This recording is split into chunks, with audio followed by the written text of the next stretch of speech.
Welcome to The Explainer. I'm absolutely thrilled you're here. Today we're exploring a topic that is fascinating, but let's be honest, it's also incredibly stressful within Christian theology.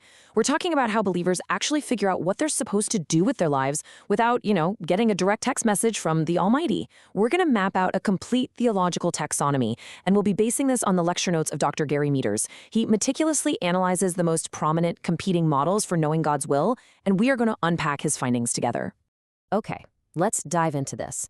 This is the central dilemma for countless believers. When you're facing a major life decision, what career to choose, who to marry, where to live, how do you actually make a choice when the Bible doesn't give you a direct, explicit answer? It's a space filled with a whole lot of anxiety and just as many theories. To really get this, we have to define two foundational concepts that completely shape how people approach the question. On one side, you've got the blueprint view. This assumes there's a specific hidden dot out there, like a single perfect choice that you absolutely must discover in advance to be in God's will. On the flip side is the boundary view. This perspective argues that God provides moral parameters, and within those boundaries, you have the total freedom and the responsibility to choose. Right from the jump, Dr. Meadors completely rejects that blueprint view. He argues it's just nowhere to be found in Scripture, and instead, he heavily advocates for navigating life within established boundaries. Here's a quick roadmap for our explainer today. We'll start with general approaches to God's will, look at the Blackaby, Smith, and Friesen models, and finally land on Dr. Meadors' own worldview and values framework. Section 1, Approaches to God's Will. Let's unpack the theological landscape. So, when you look at this landscape, you'll quickly realize there are as many views on this topic as there are books on the shelf. But beneath the surface, they almost all fall into a few major paradigms, mostly based on how they weigh human reasoning against divine intervention. We're going to objectively analyze this through Dr. Gary Meadors' own Session 16 lecture notes. He basically takes the most popular options out there, weighs them against scripture, theology, and philosophy, and frankly, he finds them wanting. Section 2, the Blackaby model, or what we're calling radical subjectivity. Now, what's really interesting about this model, which was heavily popularized by Henry Blackaby and rooted in the early Keswick movement, is that it is entirely experience-driven. It assumes God has a highly specific will for your individual life, and more importantly, that God communicates it directly in advance so you can follow it. Because of that, the believer's main job is to learn how to subjectively hear this direct voice. In this view, your personal experiential encounters, those are actually the primary door to knowing God's direction. Well, Dr. Meadors pushes back on this model quite intensely. He argues that it bypasses the deep contextual study of Scripture, completely favoring the use of the Bible simply as a stimulus for personal feelings. He states, this promotes the Bible as the dummy in the hands of ventriloquists. From his perspective, folks who push this view often pull biblical stories way out of context just to validate their own internal feelings, and that dangerously ignores how human nature, and honestly the human imagination, can mimic the so-called voice of God because of the fall.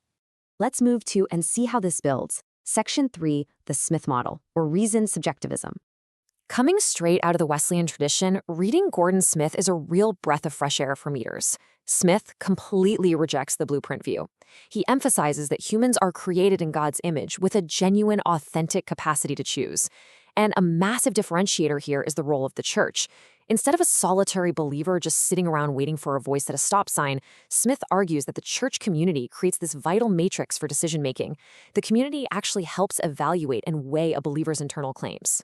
Meadors highly respects Smith's approach. He notes that careful theological reflection is definitely taking place here. Smith recognizes the complexities of human sin and the absolute necessity of godly living. But, and this is a big but, while Meadors appreciates this cautious subjectivism, he ultimately critiques it. Why? Because it still leaves the final arbiter of truth up to internal, subjective promptings, rather than leaning fully into an objective, rock-solid framework. It's a really delicate balance, right?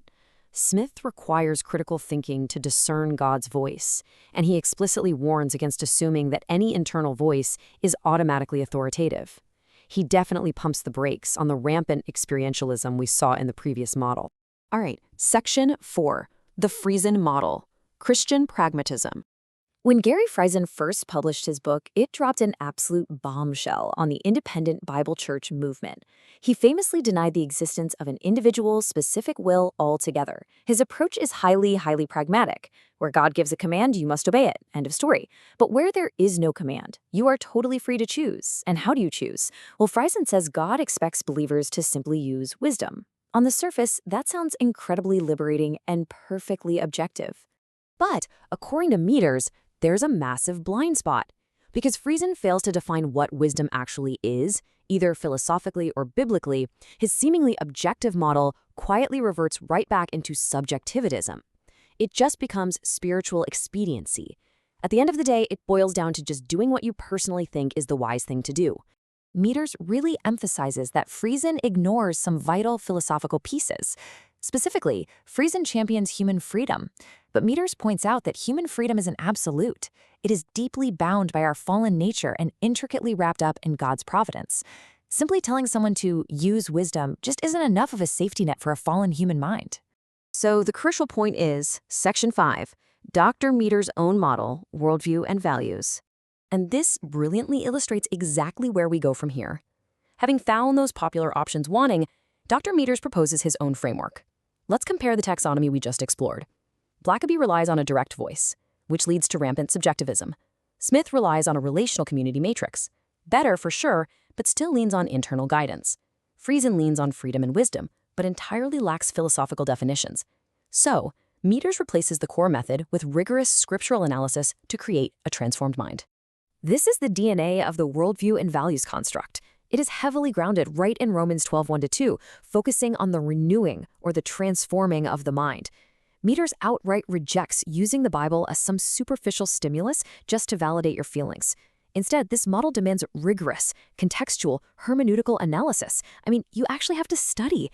It's all about connecting deep, biblical principles to incredibly complex, modern cultural challenges using clear, defensible lines of reason. Practically speaking, it works sequentially. Step 1, you deeply study Scripture in its original context. Step 2, that rigorous study internally forms a robust biblical worldview and a value system. Step 3, when you're finally faced with a decision, you don't wait for a feeling or just guess at what's pragmatic. You apply constructed lines of reason based directly on those internalized values. Christians are guided not by some hidden blueprint, but by internalizing the boundaries of a scripturally transformed mind. So, as we wrap up this explainer, I want to leave you with a challenge. Think about the decisions you made just this past week. How do your own assumptions shape your process? Are you secretly searching for a hidden blueprint, maybe hoping for a direct voice to tell you exactly what to do?